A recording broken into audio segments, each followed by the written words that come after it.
In today's video, I'm going to teach you how to auto-sort in Google Sheets. Whether you're managing simple data sets or looking to streamline workflows, the ability to automatically sort data can really simplify the process. Let's dive in and get started.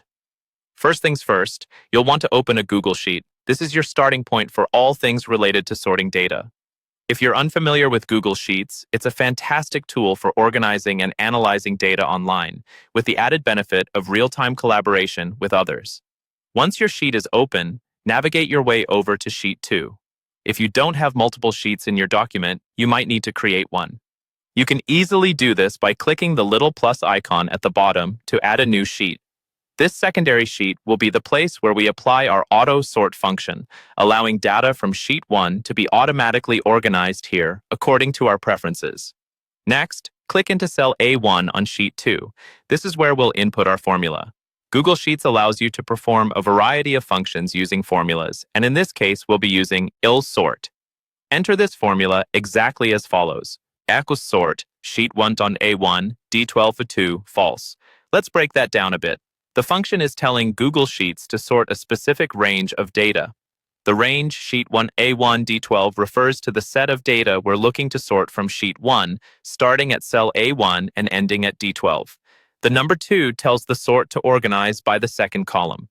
The false part of the formula means that we want the sort to be in descending order. If you wanted it in ascending order instead, you would put true. After typing in the formula, all that's left to do is hit the Enter key.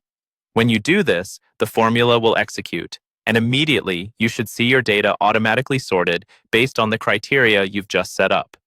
This can be particularly useful for sets of data that need regular updating or adjustments, as it saves the time of manual resorting. An additional tip: if your data is constantly updating, consider using dynamic ranges or named ranges to ensure new entries are automatically included in your sorting. And there you have it, a quick and efficient way to auto-sort data in Google Sheets. As you can see, setting up an auto-sort is relatively simple and can save you a considerable amount of time in the long run. Thanks for joining me today, and I hope you found this guide helpful. If you did, be sure to check out more of our guides to further enhance your productivity in Google Sheets.